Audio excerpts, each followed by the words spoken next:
कई लोगों के ये सवाल होते हैं न्यू कमर्स के कि हमको कटिंग साइकिल साल में कितनी बार कर सकते हैं। ये बहुत इम्पोर्टेंट टॉपिक है। कटिंग साइकिल जो साइकिल है उस समय होता ये है कि आपका बॉडी जो है उसमें वाटर का परसेंटेज ओवरऑल कम ही रहता है, इसीलिए उसका नाम कटिंग साइकिल रखा है।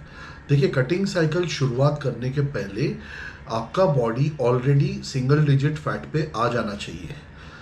कटिंग साइकिल का असेंशियली मतलब ये है कि आपका पानी जो है बॉडी में वो उसका भी परसेंटेज साथ में कम हो। फैट तो परसेंटेज और कम होगा, मगर उसका मतलब ये नहीं है कि कटिंग साइकिल में सिर्फ फैट लॉस होगा।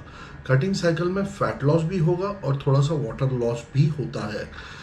अब बात करूंगा कटिंग साइकिल के पहले। जब गेनिंग साइकिल होती है उसमें असेंशियली जो वर्कआउट होता है वो मायोफिब्रिलर हाइपरट्रॉफी वर्कआउट किया जाता है, जिससे मसल की हाइपरट्रॉफी बढ़े। और जब कटिंग साइकिल होती है उस समय रैप वर्क किए जाते हैं, जिसको बोलते हैं सार्कोप्लाज्मिक स्टिमुलेशन ट्रेनिंग, जिसमें बॉडी का जो मसल के अंदर सेल्स के अंदर जो सार्कोप्लाज्म होता है वो वॉल्यूम उसका बढ़ता है। तो दोनों ही टाइप की ट्रेनिंग ज़रूरी है। कटिंग के समय हमारा एसएसटी होता है और गेनिंग के समय जो होता है वो हमारा मायोफिब्रिलर हाइपरट्रॉफी वर्कआउट होता है। कटिंग साइकिल के दरमियान हमारे बॉडी में जितने भी जॉइंट्स हैं उन जॉइंट्स के बीच में होती है कार्टिलेजेस। ये कार्टिलेजेस दो बोन को फ्रिक्शन होने से रोकते हैं। अब ये जो फ्रिक्शन है वो ना हो इसके लिए वहाँ पे साइनोवियल फ्लूइड्स भी होते हैं, जिससे लुब्रिकेशन मिले, वो दोनों जॉइंट आपस में टकराए नहीं। कार्टिलेज के ऊपर एक परत होती है इन साइनोवियल फ्लूइड की। इसके कारण से आपका जो कार्टिलेज है वो भी हेल्दी रहेगा। अब होता यह है कि कटिंग साइकिल के दरमियान आपका जो साइनोवियल फ्लूइड जो बॉडी प्रोड्यूस करना चाहिए वो नहीं करता, साइनोवियल फ्लूइड डिप्लीट हो जाते हैं। उसके कारण से कार्टिलेज को इरिवर्सिबल डैमेज पहुंच सकता है। तो आप जब भी कटिंग साइकिल पे हो तो रैप वर्क करेंगे, कम वेट में वो चलेगा, मगर अगर आपने हैवी स्क्वाट, हैवी डेडलिफ्ट ऐसा कुछ अगर मारने का सोचा तो उससे आपको इंजरी हो सकती है और वो इंजरी इरिवर्सिबल हो सकती है।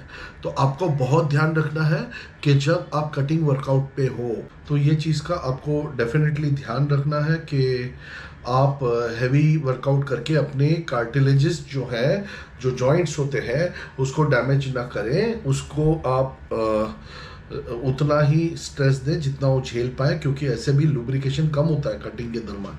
कटिंग के दरमियान लोग जनरली ट्रेनबोलोन, स्टेनाजोलोल, मास्टेरॉन ये सब ड्रग्स पे होते हैं। ये जितने भी ड्रग्स हैं, ट्रेनबोलोन, मास्टेरॉन, स्टेनाजोलोल, ये सभी ड्रग्स की एक खासियत है कि ये जो होते हैं ड्रग्स वो अरोमाटाइज नहीं होते। उसका मतलब ये कि उनका जो ईस्ट्रोजन में कन्वर्जन नहीं होगा।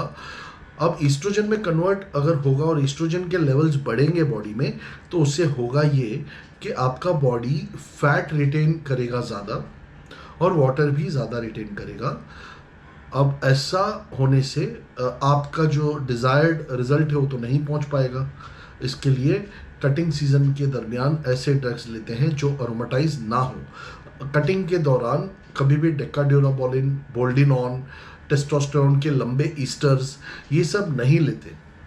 जनरली टेस्टोस्टेरोन को मिनिमल बेसिस पे रखते हैं, जिससे डे टू डे फंक्शनिंग हो, और ज़्यादा एम्फोसिस होता है ऐसे स्टेरॉइड्स पे जो स्ट्रेंथ दे डिप्लीटेड स्टेट पे और आपको बस हेल्प करे कि आप आगे बढ़ते जाएं। कम डाइट में आप आपका परफॉर्मेंस देते जाएं।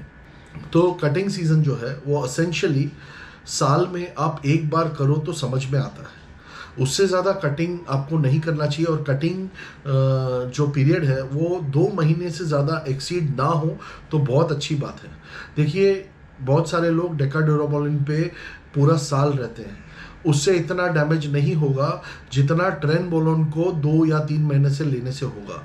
तो ट्रेनबोलोन जो है वो बहुत ही डेंजरस ड्रग है और जितने भी कटिंग ड्रग्स हैं वो डेफिनेटली डेंजरस ड्रग्स हैं। उसके साथ आप लंबे समय तक खेल नहीं सकते। तो कटिंग सीजन जो है उसका आपको ये समझना है कि वो सिर्फ 2 महीना मैक्सिमम 2.5 महीने तक ही होना चाहिए, उससे ज़्यादा नहीं होना चाहिए। और जैसे ही कटिंग सीज़न ख़त्म होती है, आप ऑफ सीज़न जाते हो, जब आप गेनिंग का वापस शुरुआत करते हो या ना करते हो, आपको आपके साइनुअल फ्लूइड को रिजुविनेट करना बहुत इंपॉर्टेंट है। इसके लिए कटिंग सीज़न ख़त्म होने के बाद जनरली लोग डेक्का ड्यूराबोलिन यूज़ करते हैं ताकि उनके जॉइंट्स रिजुविनेट हो जाएं। दोस्तों, आई होप आपको मेरा ये वीडियो पसंद आया। प्लीज़ एक लाइक बटन दबा दीजिए, मुझे मेरी चैनल को आप सब्सक्राइब भी कर सकते हैं। देखिए, आपके एक लाइक बटन से आपको कोई फ़र्क नहीं पड़ेगा वो दबाने से, मगर मुझे डेफिनेटली फ़र्क पड़ेगा।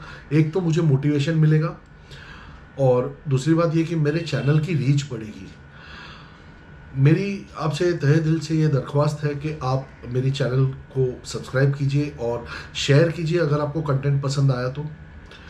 मैं आगे ऐसे ही वीडियोस बनाते रहूँगा। अगली बार मिलेंगे, तब तक के लिए be safe, B strong and have a nice day.